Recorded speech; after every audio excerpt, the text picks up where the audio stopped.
Andromeda's design is so good! Why? Let me explain. We'll start with her myth. Andromeda is the daughter of Cepheus, king of Ethiopia. One day his wife boasts about her or her daughter's beauty, claiming that they are more lovely than the Nereids, who were ocean nymphs. Unfortunately for her, the Greek pantheon has no chill, so Poseidon floods the coast and sends the sea monster Cetus to terrorize the place. To solve the issue of his terrorized kingdom, Cepheus asks the Oracle of Ammon how to pacify the sea god.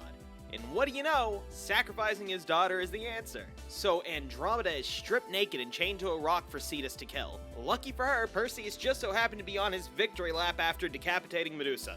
Upon seeing the beautiful and distressed young woman, he zips down with one of his preferred methods of flight, winged sandals or Pegasus, to save the day and secure her hand in marriage. They had children, and according to some, Athena would eventually place Andromeda into the sky as a constellation to commemorate Perseus' deeds.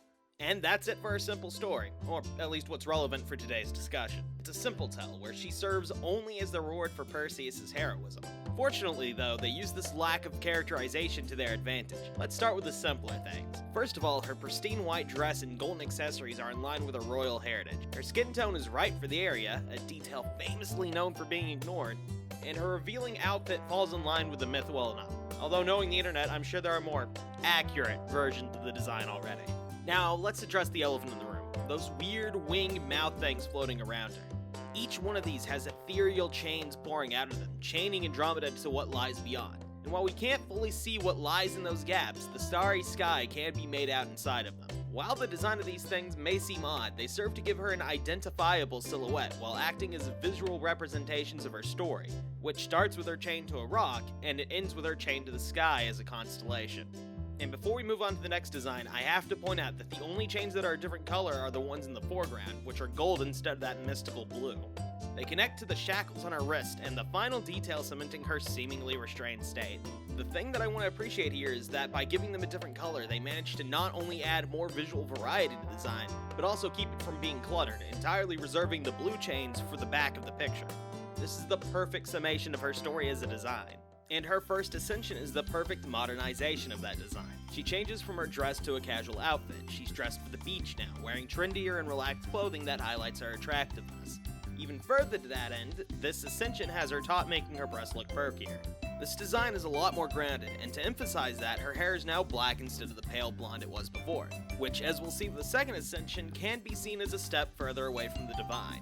While her base design had hints of this with her expression, this one fully shows her looking very playful and confident. I could easily see this take on Andromeda being the type to tease Perseus after being rescued by him. Her design elements incorporate really well here. The chains have become accessories hanging from her waist, and her shackles are now bracelets. And in her arm, we see a floaty version of Cetus, the sea monster that tried to murderize her, which is not only a cute addition, but gives us deeper insight into her personality. It takes a special kind of person to carry merch of the thing that tried to kill you.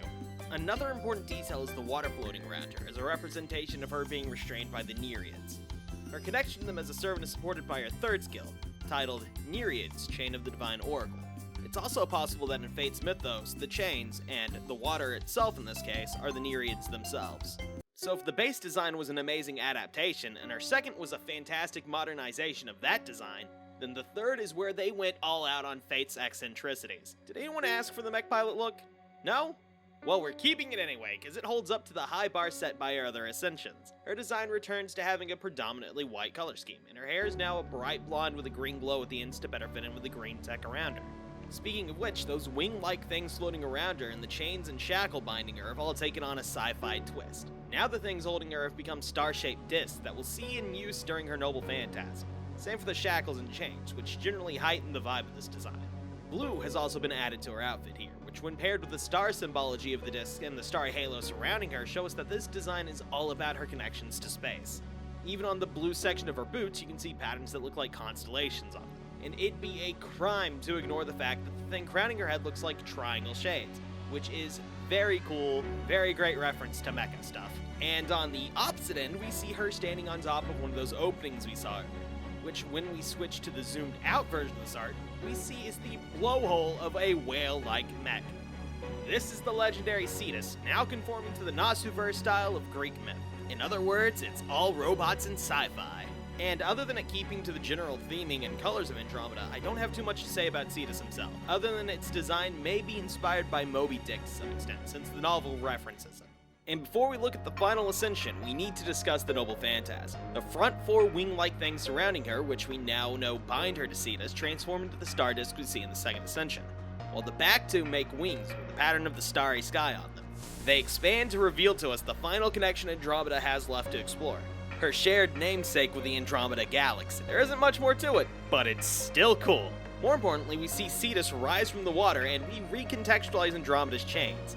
Here they aren't binding her as tribute to the sea monster. Instead, they are the reins she uses to control it, making the great beast into her noble phantasm. And this is one of the coolest directions they could have taken with Andromeda. Flipping the script like this turns her from simple damsel into distress to a fun character who has a giant mecha whale she will crush you with. I know which one of these sounds more fun.